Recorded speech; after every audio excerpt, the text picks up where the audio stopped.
Welcome to the Math 1, Unit 8, Lesson 9 summary video, How Would You Want to Be Paid? This lesson is a practice understanding task, which takes concepts you've been working on and applies them to new situations.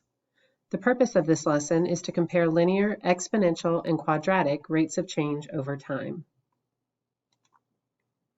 The boss wants to offer an incentive for excellent work at the fair venue. She believes that workers should be rewarded for excellent work.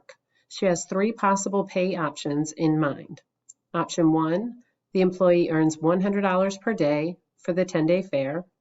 Option 2, the employee makes $2 for the first day, $4 total for the first 2 days, $8 total for the first 3 days, and so on, doubling each day of the fair.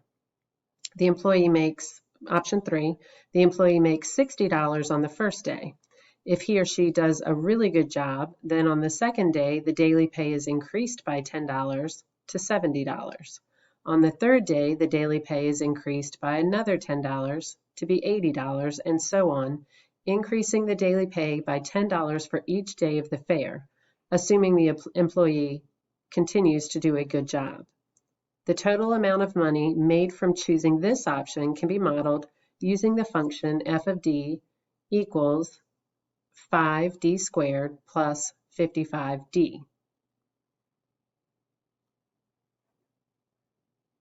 So you're asked to model the amount of money that you would earn working all 10 days, the total amount of money that you would earn working all 10 days, which is represented by d, at the fair under each of the payment schemes.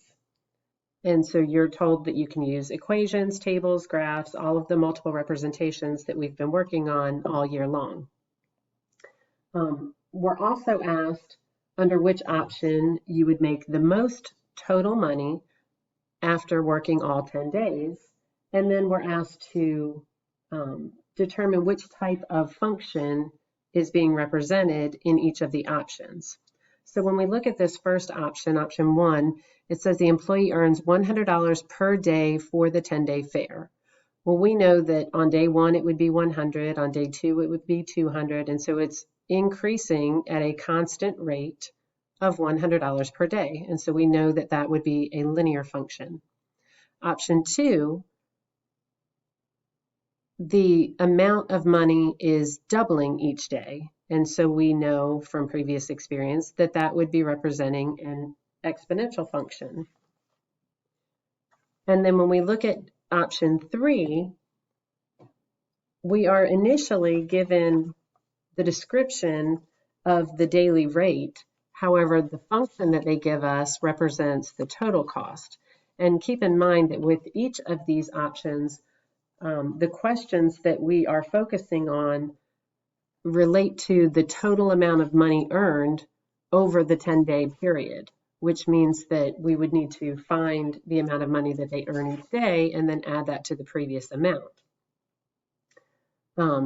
So when we're looking at that third option and we look at the function that they've given us, f of d equals 5d squared plus 55d, we can see that it's got that exponential term and it's also got the linear term. And so we know with our work over the last 2 units that that is indicative of a quadratic function. If we look at the model of these, you can see that up in the top left-hand corner, I'm using Desmos. Up in the top left-hand corner, I have the equations or functions that represent each of these options. I also have the tables, and then on the right side, we have the graph. And underneath the graph, we have the key. So you can see which color is associated with each option. And so when we look at the 10-day total, again, the x-axis represents our number of days worked. The y-axis represents our total earned, total amount of money earned in dollars. And so when we look at day 10 on our x-axis and we go up, we can see that on day 10 for the green line, which is option 3, we can see that the worker would have earned $1,050. For the blue line, or the blue function, I should say, the worker would have earned $1,024, and for the red function, the worker would have earned $1,000. We can also see those in the bottom row of our table. Again, if we're looking at day 10 over here on the left, in the first column, that's the red, that's option 1, it's 1,000. The blue option is option 2, $1,024, and option 3, the green one, $1,050. So it's really easy to see both in the table and in the graph which option would yield the highest total earned income over 10 days.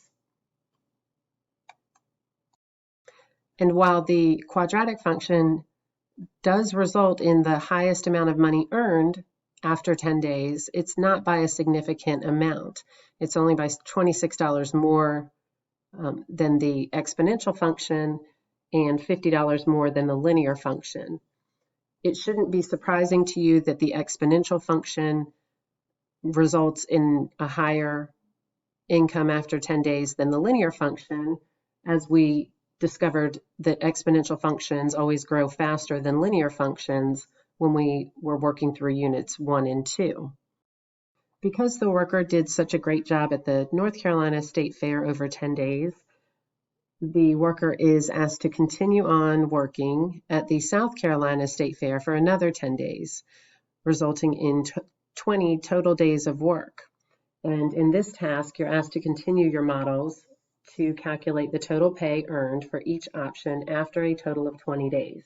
And we can see that represented in the graph and in the table here.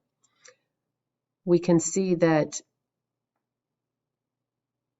while over 10 days, the quadratic function resulted in the highest total amount earned, just barely, but it did. We can see that over a longer period of time, the exponential function actually grows at a higher rate. This is often very surprising to students, as many students believe that the quadratic function will grow at a faster rate. The exponential function grows exponentially at a greater rate than the quadratic. And we can see that because the variable is the exponent in the exponential function versus the base in the quadratic function.